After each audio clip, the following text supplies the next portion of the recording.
I'm Dave Eckert, live at Arrowhead Stadium. And I'm Kelly Eckerman, and for the next hour, we invite you to join us here for a very special tailgate party. That's right. We're going to be here for the next hour until kickoff with the food, the fun, the flavor of Monday Night Football. And even if you can't be here with us at Arrowhead Stadium, just sit back in your chair, relax, because we have cameras and crews everywhere. We've got them in the parking lot, we've got them in press row, we've got them in the suite, so you're going to feel like you're here whether you are or not. We almost have as many cameras as ABC. Well, just kidding. But we do have photographer Steve Powers perched high above us in the southwest corner of the stadium, directly under the Jumbotron scoreboard. You might even be able to see him, or maybe not, but you can't see the blimp. A beautiful evening in Kansas City. Yeah, through his camera, though, we will be able to watch the parking lot and the stadium fill up over the course of an hour. Now, tonight we want to start at the beginning, which means we want to take a look at what it's like to get to the game, which can be very tough. It can be tough because you're talking about 22,000 cars going into 19,000 spaces. That's what Bev Chapman has been looking into right now. She's out live in the parking lot. Bev, how are things shaping up out there? Dave, it's packed. The tailgate parties are as individual as the people having them. Gary Zirkle is here, and Gary, you have more traditional. You've got hot dogs and hamburgers here, right? Yeah, the basic little brat, little chicken, hot dogs, hamburgers to feed this crowd here. How many people are you feeding tonight? Well, it was about 4. Looks like about 40 now. Suddenly the crowd got larger, huh? Now, you're one of the few people who's not having buffalo burgers or buffalo steaks tonight. You decided you didn't want to rub it in the Bills' face too much? Well, we'll see afterwards. After being here quite a few years, we'll find out. But how many years have you been coming? 14 long years. Very long. Well, tonight could be the payoff for that, don't you think? We'll see. We'll optimism. Gary's a realist, I think, is what he's trying to say. Anyway, they've got a great crowd of people out here. As Kelly and Dave were saying earlier, it isn't easy to get 22,000 cars in 19,000 spaces. Cars are packed in really tight here in the parking lot, and photographer Jason Rhodes is going to give us a close-up look at how they get it done. Up a parking lot.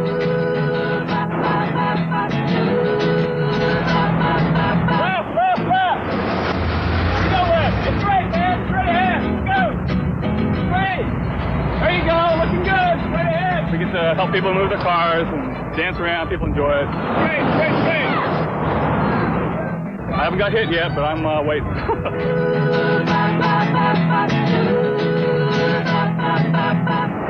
They don't want to go where you tell them to.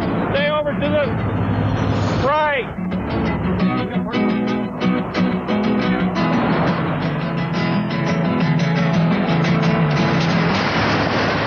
Football. Hey, now No football. Come on! You get some pretty bad-mouthed people out here. The parking is so screwed up, so bad, it's ridiculous. We put up a lot of stuff out here. It's not easy. Hey, paradise, put up a parking lot. Hey, paradise, put up a parking lot. Hey, paradise, put up a parking lot. Hey, look who I found on the parking lot. Curtis Allen Waterworth, is that right? Right. Curtis, how old are you, bud? How many? 3? And who's number 35? You're wearing number 35. Christian Akoya. Christian Akoya, are you his biggest fan or his littlest fan, as the case may be? I think the answer is yes. Well, thank you. What an adorable outfit. Can you see it all the way down to his little Nike shoes? That's adorable. Well, Curtis, you all didn't have any trouble. Go Chiefs. They didn't have any trouble getting into the parking lot tonight, but right now we're going to go to Johnny Rollins, who is above the stadium. Johnny, what does it look like? Well, Bev, I can tell you it looks like pretty much pandemonium at this point. We have had a real tough afternoon trying to get everybody home from work, and then those who were headed for the sports complex to get over to Arrowhead Stadium via all the interstates. I-70 traffic has been very heavy all the way since 4:30 this afternoon, and it remains backed up all the way to the Jackson Curve. Parking lot still only about 2/3 full. A lot of folks still making their way over to the sports complex, and the usual big jams. I guess we're just a little under an hour until kickoff, and still a lot of folks yet to make it over here. Got to tell you, there are a couple of really funny things going on. First of all, I have never flown traffic for a football game at night before, so we can see all the little fires, all of those little charcoal grills glowing down below. Plus, we have a little bit of a charcoal haze, if you will, over the interchange of I-435 and I-70, where you can see a ton of smoke from all the grills out in the parking lots on the southwest side. So it's a spectacular view up here, and it looks like everybody's having a lot of fun down there. Johnny Rollins, Airborne Traffic, now back down to the Chiefs Tailgate Special. Okay, thanks, Johnny. And again, thanks to Bev out in the parking lot. We'll be checking back with both of you a little bit later. But of course, you get to the game. The next thing you got to start thinking about is the food. And it's always fun to pull up and see all the smoke rising out of the stadium. It is. Sorry if I'm distracted, but I'm watching Scott Norwood practicing field goals, and he keeps missing right. So we could be right in the line of fire. In a dangerous position. But I tell we you, are here for a football game, so right. I guess that's okay. And you want to talk about tailgate food, one whiff, and you know it's tailgate time. We'll be going out live to Lot G and Michael Mahoney and find out what's on the grill when we come back.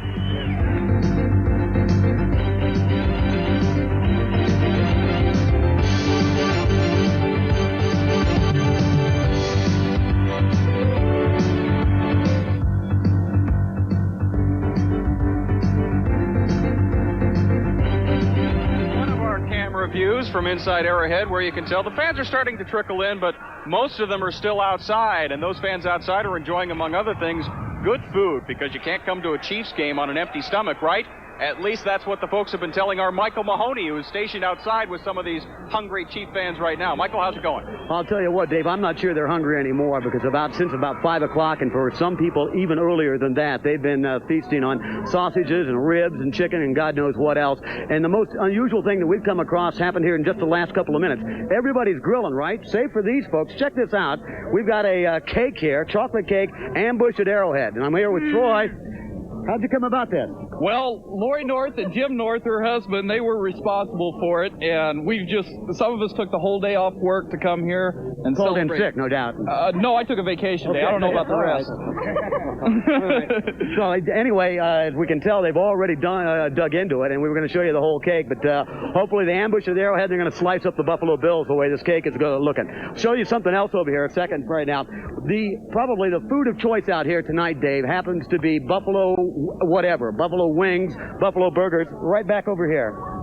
I want to show you this. Does this look pretty good, Dave? What do you think? All right, I got to tell you the real truth, though. Turn these puppies over, and they are black. I told you. So everybody's having a good time out here. Not everybody's the greatest cook, but it's a big night in the Arrowhead tailgate for the ball weigh-in. All right. Those buffalo burgers didn't look too good. I wonder who the cook was. I don't know. Mahoney's still in search of better food. That's right. All right. Thanks, He's got Mike. all night to search, so He that's does. okay. What the heck? As great as all that food is, though, it does take a little more than good food to put on Monday Night Football. Just a little bit. Just ask the folks at ABC. They have been here for a long time, and they will be telling us what it takes to put on Monday Night Football. Plus, we're going to have a visit with Arrowhead's Music Man when our tailgate special continues. Stay with us.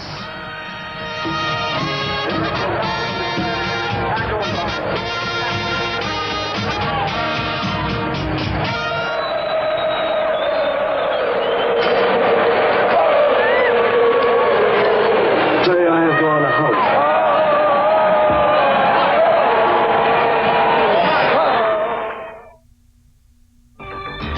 This great moment in Chiefs football is brought to you by Price Chopper, giving you the best food at the best price. The Chiefs' first Monday night appearance was a memorable one. It was September 28, 1970, and the men in red and gold met the Colts in Baltimore. Len Dawson completed just 9 passes that night, but amazingly, 4 of them were for touchdown, to Robert Holmes, Elijah Pitts, and Gloucester Richardson. The defense was solid, too. Johnny Robinson and Emmitt Thomas intercepted Colts quarterbacks 5 times to seal a victory, 44-24.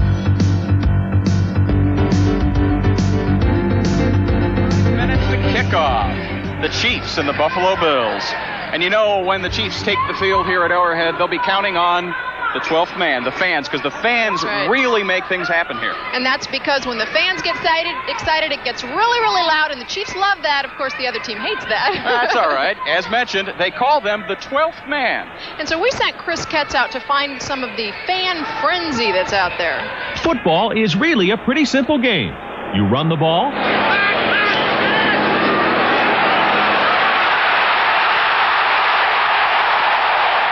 You throw the ball.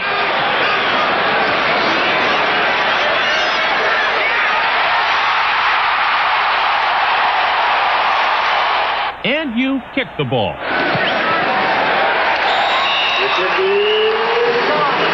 Do enough of these things well on the field, and you will win in the NFL. But scan the stands at Arrowhead and ask yourself this question. What is it that makes, in your opinion, a number one Chiefs fan? Person that can deal when they lose. What does it take to be a number one Chiefs fan? What's it take to be a number one Chiefs fan? Growing up in Kansas City, living with the Chiefs since the glory days against the Raiders. Well, don't let the weather or anything bother you. And some days it's a lot easier said than done. That's true. But look and listen to these two.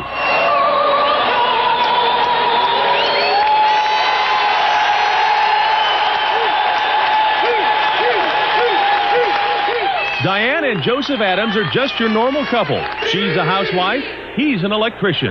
But on game day, they are something else. It should come as no surprise the Adams have been longtime Chiefs fans. Diane since '69, Joseph since way before that. In a sellout crowd of 78,000, they are easy to spot. Look for the stadium blanket in front of their front row seats. Look for the Chiefs headdress. And look for a couple of people making a lot of noise. We do it for support, for our team. We like the Chiefs. They do real good. We know they got it in them. Winning team spirit begins with the fans. And if you don't have the fans behind the team really can't get behind itself. But coming to a game is a lot more than that. It's forgetting your trouble. It's feeling like you're part of something special. And it's knowing you're not alone. Now, all eyes are on Monday night. Not once, but twice. I'm looking forward to the Monday night game against Oakland, L.A. more. But the Buffalo game will be exciting because of Marv Levy. I was a Marv Levy fan. But that was then, and this is now. And now is a Monday night at Arrowhead. They're lucky to have fans like that. Boy, the Chiefs need all those types of fans they can get. And that's why they call them the 12th man. In fact, they've come up with this promotion. Number 12, that's the MVP. Most vocal player. Let's and I think there's a lot of here. fans out there who That's deserve right. something MVP, like that, don't most you? vocal player. These could be sold, I think, or purchased rather, at JCPenney's. And we've already had a couple offers for this particular jersey tonight. Gonna have I'm sure a lot of people are problem waiting for this jersey. getting rid of this one.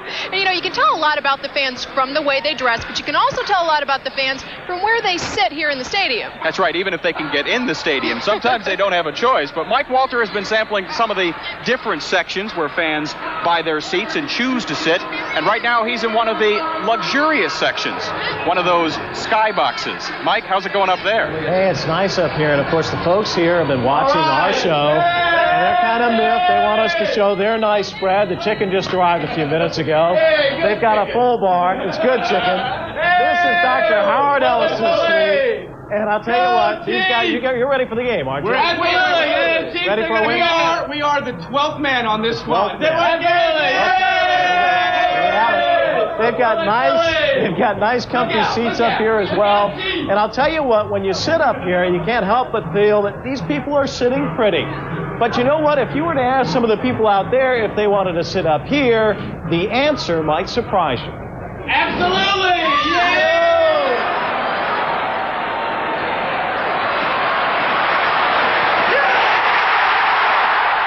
When the Berg hits Thomas, Todd Webster hits the high notes. Scout somebody's butt. Nice. Do it. Wild Webster has been doing this for 6 straight years, jumping up and down, swinging his arm, and cheering on his team. Right, baby! Do it! Do it! His seat is in section 112, but he doesn't spend much time in it. When these guys hit the field, Webster hits them up because they have to walk right by him. I got Steve the Berg's autograph last week. Can't do that, man, anywhere else in the stadium. This is it, down low, the front rows where the fans are wild. Call it guerrilla warfare if you like, but these people take cheering seriously. And they don't tolerate dummies down here. And most would never trade their spot for a seat in a suite. Best seat in the house. We did it, man. We did it. Let's go, dude! Woo! Woo! Of course, the best seat in the house may not be a seat at all. It's actually right down here on the sidelines, close to the action. But what about the guy sitting right up there? on top of the world. Would he trade his seat for one down here? No, I would not. You wouldn't trade your seat? No, because I can't see the entire game if I'm sitting down there. Be honest, just one game you wouldn't want to trade? No. It's great up here. Oh, yeah. Well, you can get a whole picture of the field and really watch the plays develop. This is what it's like to sit on top of the world. Welcome to the 44th row. These folks are up against the wall. The view is great. You can keep your eye on your car and watch the game. And believe it or not, they aren't complaining. Well, they aren't complaining a lot. The only drawback? You guessed it. Yeah, that's a killer. About the 35th row, you start praying for I guess this is the 48th row up here, because your legs start going out. Back up here in the room with the view, and they saw the cake earlier today, and they have a cake of their own. Hal Younglove is celebrating his birthday. Won't tell us how old he is. But they are looking for a birthday present tonight, a big win over the Buffalo Bills. That sounds like a nice present to me. How about you, Kel? That sounds like a great present, and I think we'd all enjoy it, it's your birthday or not. Okay, we're about 37 minutes from kickoff, and of course the game follows us live right here on Channel 9. A gorgeous shot of a gorgeous stadium, and coming up we'll meet one of the stars of Monday Night Football. And we'll take a look back at the Chiefs on Monday night.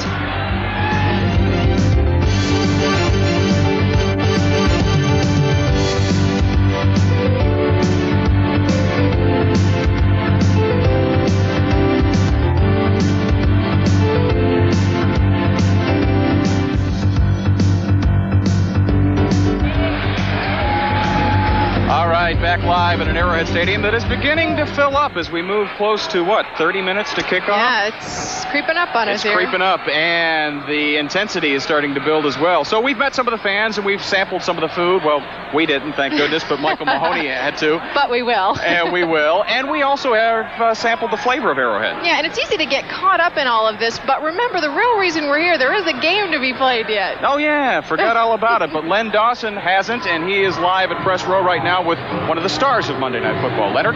Well, Dave, right you are. The game is the reason why people are coming out here to have a lot of fun. And somebody who knows as much about the game is the man next to me, Dan Dierdorf with ABC. And Dan, of course, is familiar with Arrowhead Stadium because you played some of the Governor Cup games here. What do you remember about the stadium itself? I remember, Len, it was my second year in the league, and we came over here for the first time from St. Louis, and I'll never forget coming around the corner on our team bus and seeing these two stadiums sitting here side by side.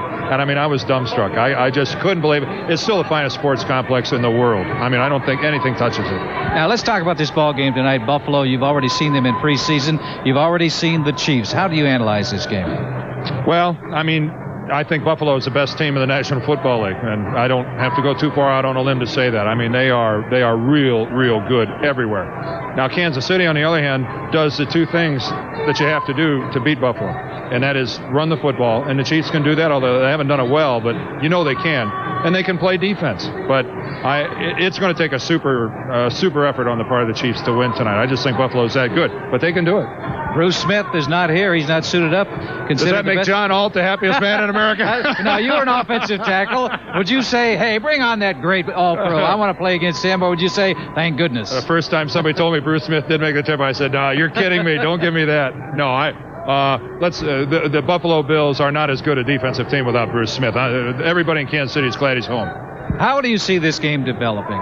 Well, I think what's important for Kansas City is that they've got to put together some drives early. I mean, I don't think that they can, even if they're not point-producing drives, I just don't think they can afford to go 3 and out and punt it away, because I think that just puts too much pressure on their defense. Even if they put together 7, 8, 9-play drives that end up with a short punt or maybe a field goal try, that's really successful football, I think, for the Chiefs. 3 and out, though, and I don't think their defense can stand the pressure for a whole game. Now, it's early in the season. You said Buffalo is the best in the AFC. Who do you think will represent the NFC and the AFC in the Super Bowl? Well, right, if I had to pick a game right now, it would be Washington and Buffalo. I mean, I think Washington is the best team in the NFC, and they do so many things the same way. Great defense, great special teams, solid running, but it's if I had to pick right now, it'd be those two. Well, being a Missourian, I know that you got to be pulling for the Chiefs, right? Hey, Len, let me tell you something. I mean, I've lived in St. Louis for 21 years, and I'm so excited to be at a pro football game in the state of Missouri. I mean, this is a home game for me. You're right. I'm excited for Kansas City. Dan, thank you very much. I look forward to coming to Canton, Ohio, when they bring another Canton guy into the Pro Football Hall of Fame. Where are we? About 15 miles apart, huh? That's Weren't right. we? Start counting. You got it. Right. You got it. Thanks, Len. Thank you very much. Thank you. Dan Dierdorf. Speaking from experience, the players are still down on the field right now, and they're beginning to become somewhat antsy because this is a very big game. One thing to help the Chiefs is the absence, as Dan mentioned, is All-Pro defensive end Bruce Smith is not going to be here. He's out with a knee injury, but there are other keys to the Chiefs' win.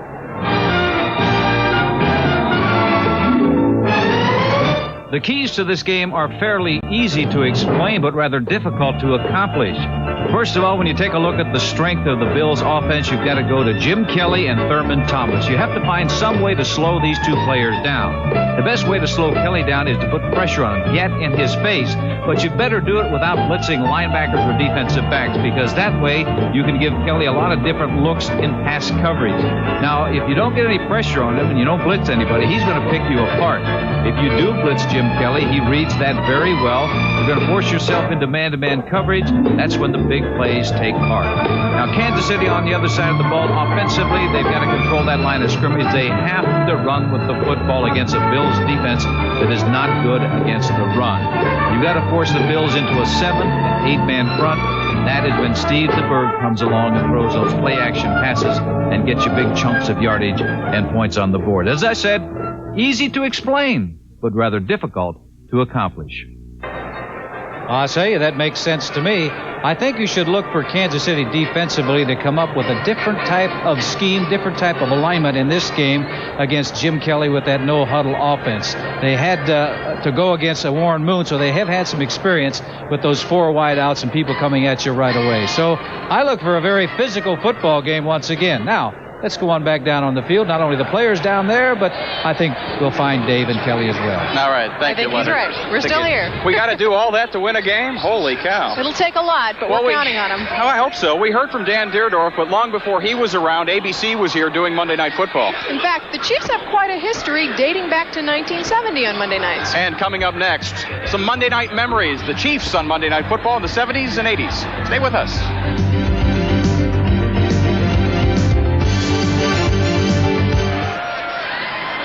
The stands are starting to fill up. About 25 minutes to kick off. The fans are excited. The players are excited. And another guy who's probably very excited about this is standing to my right. This is Chiefs President Carl Peterson. And, Carl, we just heard Len's assessment of what he thinks it's going to take for a Chiefs victory. What's your guess? Well, it's the same thing as usual. You've got to not turn the ball over. You've got to stop them from scoring, and you've got to score some points. It's a simple game, but it doesn't always come out that way. No, it doesn't. This is a very important month for the Chiefs, obviously, including 2 Monday night games, national TV. You want to try to prove something not only to the local fans, but also to a national audience. Absolutely. This would be a big step for our organization to be successful tonight and hopefully again in a few weeks when we play the Raiders on Monday night. It's a great tribute to our players and our fans and our staff that they picked us for prime time. We haven't been on in 8 years, and the last time the Chiefs won a Monday night game, Len Dawson was still playing. That kind of puts things in perspective. It does. We've got Len up in the radio booth, but I think Steve DeBerg's going to have to get it done tonight, of course, with a very fine supporting cast. Now, what about the fans? Everybody's been saying the fans could play a key role in this. Do you see that? Absolutely. We have, of course, one of the most magnificent facilities in the National Football League. When 78,000 people put their voices together, especially when a no-huddle offense that Jim Kelly and the Bills want to run, it will disrupt them. So we're hopeful that our fans can play a big part in being the 12th person on the field. You know they're going to be vocal. A key player for Buffalo, Bruce Smith, heavy man on the defensive line. He's not going to be playing. Is that going to be a factor? Well, certainly it's a factor. We'd like to think it's a plus for us, but we're starting without 2 of our fine starters in Stephon Page and Albert Lewis. So, it evens out. We just got to get it done tonight. Carl, thanks so much for joining us. Thank you. Good luck. Okay, good to see you. All of this, the show, the football game, it all looks so easy coming to you there in your living rooms. Hey, even what we're doing looks pretty easy. And it's easy compared to what ABC has to go through. It takes an awful lot of work to put on a Monday night football game. It really does, though. They put 120 people on the job, though, and then it's as easy as ABC. That's right. Huge production trucks from ABC Sports are wheeled into town over the weekend. Technicians spent yesterday setting up cameras and testing microphones. The show's producer says Arrowhead Stadium is a favorite among TV people. They say Arrowhead's camera positions are really perfect. They like the look of the stadium itself, and they especially like how this place looks on TV, and that, of course, is very important. And we've been giving you some of those shots as well. This is a terrific stadium for TV. It photographs very, very well, and we'll be giving you more shots in the 20 minutes or so that we have left, and a lot more after that on live Monday Night Football. You know, counting tonight, the Chiefs have been on Monday Night Football 14 times, I think it is. They have won 7, and they've lost 6. Wow, but we're counting on a win tonight. We are. We can't give up. We are. Okay. You remember the last time they hosted a Monday night game? Len Dawson will take a look at the Chiefs on Monday night when we come right back. How long has it been since the Chiefs hosted a Monday night game? Well, the last time it happened, Howard Cosell was in ABC's broadcast booth. It'll be a very difficult game for Kansas City. San Diego is supercharged with great personnel. And Howard was right. On that September night in 1983, Dan Fouts tossed a late touchdown pass, lifting the Chargers to a 17-14 win. Played much better the second half, but it was just a matter of us. Their defense played well at times, but we didn't play aggressive starting the game. Since then, the Chiefs have appeared on Monday night just twice. Both were losses. Each was a road game. But it wasn't always that way. Kansas City's first appearance on Monday night was way back in 1970. As a matter of fact, it was the second Monday night game ever played. It ended in a big win at Baltimore. There was a young, quick quarterback that tossed a couple of touchdown passes. The defense did its part as well, intercepting Johnny Unitas and returning it for a touchdown. Former Chiefs head coach Hank Stram remembers the game like it was yesterday. I think one stands out kind of dramatically because Johnny Unitas came into Kansas City and kind of bad-rapped our football team and said we were a Mickey Mouse League and all those kind of things. And then the following year, we had to go up there and play them on a Monday night when they were a very good team. The Colts clobbering was the first of 4 straight Monday night wins. Chiefs teams then chalked up victories over Pittsburgh, San Francisco, and New Orleans before losing to guess who? O.J. Simpson's Buffalo Bills. That was in October of 1973. But the Chiefs did not stay Monday night losers for long. 3 more Monday night wins during the next 2 seasons ran the Chiefs' limelight record to 7-1. Since then, times have been tough. Kansas City has not won a Monday night game since this big win over Dallas during the 1975 season. Still, while players have come and gone, Monday Night Football has remained the same. On a comparative basis, it wasn't as large, of course, as it is today, but it was still Monday Night Football, and I guarantee you, everybody was excited about the opportunity to play on Monday night because they knew all their peers was watching them. Everybody that they ever knew in their lifetime was watching them on Monday Night Football. And where is Hank Stram now? Well, actually, he is here tonight. He is part of the CBS radio broadcast team. That's right, up there somewhere, I think, probably. Hi, Hank, how you doing? Yeah. Probably can't see us, but that's okay. And where is Johnny Rollins right now, you might ask? Even if you don't ask, we're going to ask. He's circling high above Arrowhead, watching the crowd pour in. Hey, it's important information for us. How does it look up there, Johnny? Well, you probably can't see me either at this point with the lights so bright down there, but I do have the best seat in the house, a lot better than a lot of the seats of people who are out there in their cars, still stuck in traffic. Right now, it's pretty much down to gridlock as far as heading for the sports complex. I-70 traffic is still backed up way beyond the Manchester Bridge, and the perimeter road around the sports complex itself, trying to get into Arrowhead Stadium, is really jam-packed. So it looks like there's going to be a good portion of the fans who are going to miss the kickoff tonight. This seems to be hanging on a little bit later than we would normally see. I think part of the problem is that we combined the sports complex traffic with the rush hour this afternoon, and it got pretty messy from 4:30 on. A little while ago, I got to tell you, I was hovering over the east side of the sports complex, east end of Arrowhead Stadium. All of a sudden, I saw a lot of people turn around with their cameras and flash cubes going off like crazy, and I was fairly flattered until I realized the Goodyear blimp was behind me. And by the way, so far I haven't run into that. Enjoy the game tonight, everybody. Johnny Rollins, Airborne Traffic for Channel 9. Back down to you, David Kelly. Okay, thanks, Johnny. Only about 20 minutes left until kickoff. Of course, That's right. The game is live here on Channel 9. Dave's getting a little practice in here, working on that motion. Got to get the tomahawk motion down, don't we? And we've only got 20 minutes left. 20 minutes to kickoff. And coming up next, 23 years of serenading the Chiefs.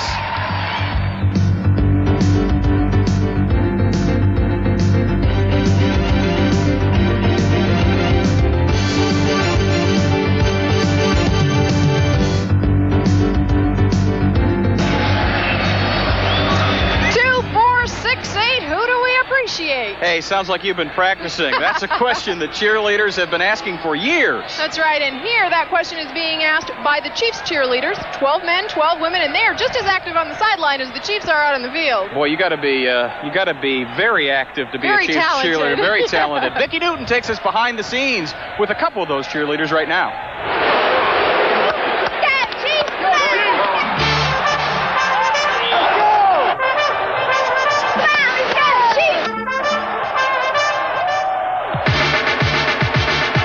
They make it look easy, but being a cheerleader isn't something you just jump into. Chiefs cheerleaders practice at least 8 hours a week. That's on top of working full-time jobs. I pledge allegiance to the flag. Linda Bacura is a teacher at Pleasant Ridge Elementary in Overland Park. She's been a teacher for 3 years, a Chiefs cheerleader for 2, and a fan for many more. Good job. Hands up in the air. Pat yourself on the back. Her cheering never stops. I hung up my pom-poms for about 3 years after college and decided Chiefs were going to go places, and I thought it'd be real exciting for me. To help you remember what colors our capital and lowercase s are, remember my paper set. There is never a dull moment in Miss Bacura's room. About 20 students learning about the 3 R's and the 45 Chiefs. At this age, some are just 5 years old, just turned 5, so they don't really know what the Chiefs are. But usually when they leave me, they're all big Chiefs fans. Did you know that Miss Bacura is a cheerleader? Yeah. What do you think about that? That's great. And so does Miss Bacura. But when you hit the field and you get the feel from the crowd and all the excitement and the roar and you see all of the red, it's just so exciting you can't help wanting to jump up and down for 4 hours straight. Pat Duncan may cheer for the Chiefs, but he roots just as hard for the men and women he counsels. They have autism. With his psychology degree, Pat assists them in a program that gives them a chance to work. Dad, take a deep breath for me. I've always wanted to really help people all my life, and this is a way because if it wasn't for our program, they would be basically sitting at home doing nothing. That's why he became a counselor. He became a cheerleader 4 years ago because I've always been a Chiefs fan ever since I was real small, and just always want to watch them. And this way I get to see all the games, and I love to cheer because it's a fun sport. Plus, he proposed to his wife at a Chiefs game. They cheered together in college, but even today, there's one thing Pat will not do in cheering. My feet stay right on the ground because, I don't know, it's too much stress for me. Chiefs cheerleader Pat Duncan. Linda Bacura, 2 of the 24 who doubled as cheerleaders.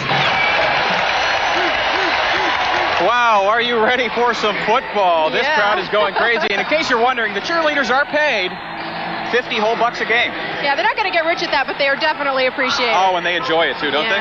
You know, the cheerleaders are just one example of how not all the action here at the game takes place on the field. That's right. Under the far goalpost, there's a man who's been holding musical court as he has for 16 years. And on the Sunday that the Chiefs beat the Seahawks, Joel Nichols caught up with Tony DiPardo, the Chiefs music man. On game day, Arrowhead means excitement, cheerleaders, the fans, the game. But no end of the stadium is more exciting than this end right here, and it's because of this guy right here. And he's 79 years old. Can you believe it? Tony DiPardo. He's a great man with a great heart, and he lives every day to its fullest. I mean, he can operate on 3-4 hours of sleep a day, and that's it. And heck of a guy. I wasn't making that age thing up, you know. Tony really will be 80 on his next birthday. Born in St. Louis, Tony picked up the horn at age 12, joined the Union at 16, and hit the road, eventually ending up in KC. Now, when the Dallas Texans became the Kansas City Chiefs and Lamar Hunt wanted a band, one name was trumpeted above the rest, Tony DiPardo. Number 1, I love football. Number 2, I love what I'm doing, and I love people. What do you think of Tony DiPardo? After 20 years of football Sundays, Tony retired in 1983, or so he thought. When Carl Peterson took the reins, he asked Tony to make a comeback, and he didn't have to ask twice. He called me up and said, DiPardo, we'd like to have you back. And I says, if you hire my daughter, Patty DiPardo, you got a deal. And now this is our 3rd year. Now the Pack Band includes 3 tuneful generations of the DiPardo clan: Grandpa Tony, daughter Patty, and grandson Tony III. The most important thing is love what you're doing, and that's what I do. I love what I've been doing. I've been doing it 65 years. It's always exciting under Tony's goalpost, but the enthusiasm reaches new heights when the Chiefs turn in a TD, and TD turns into a Chief. Win or lose for the Chiefs, they're always assured of 1 TD in the end zone.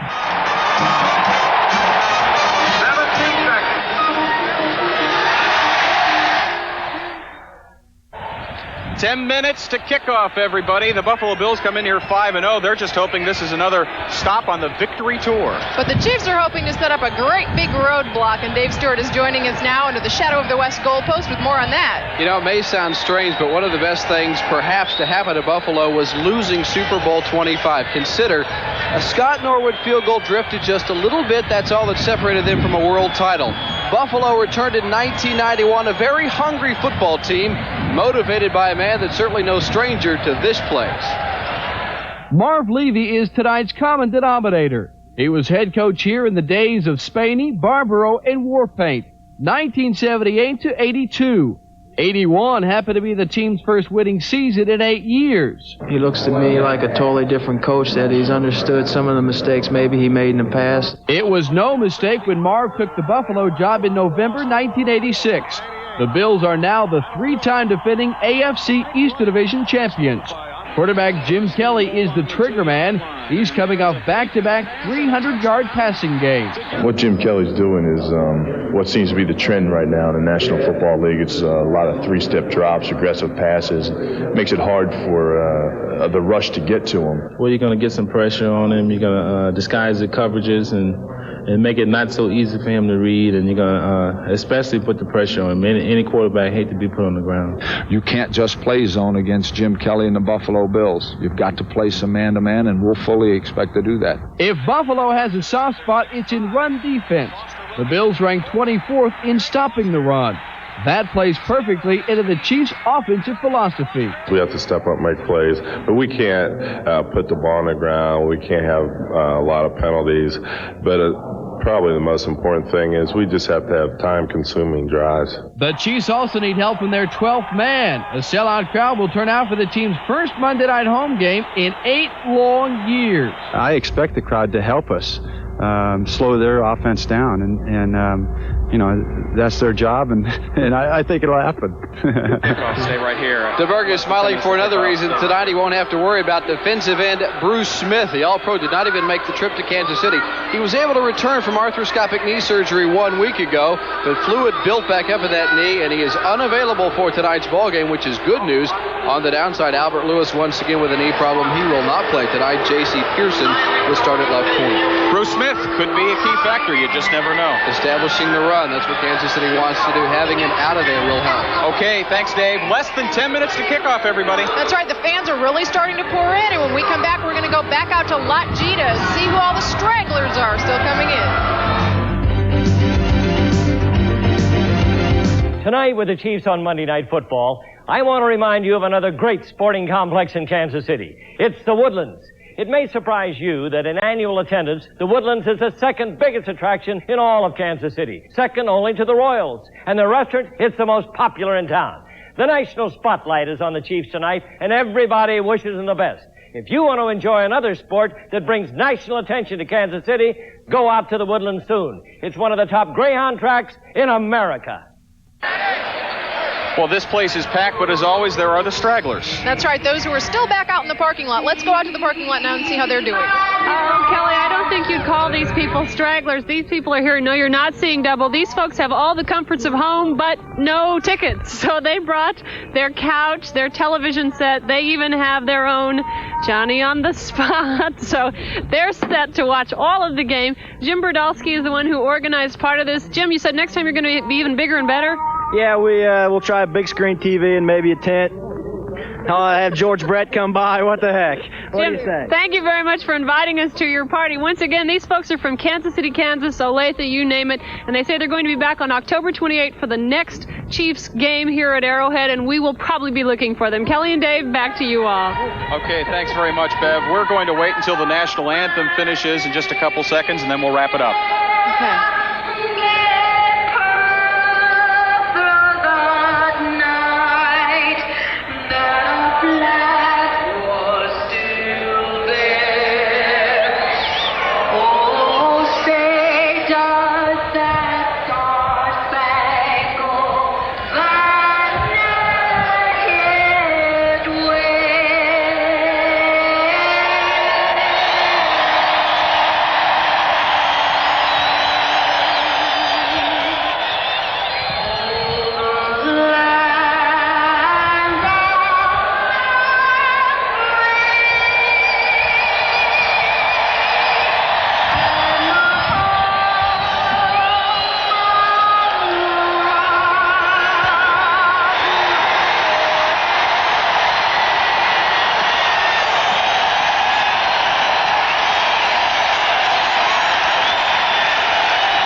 Quite a sight. Those fireworks are being taken off from Arrowhead, or from across the parking lot from Arrowhead. That represents the mood here. People are fired up. We are ready for this game. So sit back, relax, and enjoy it if the nerves will let you.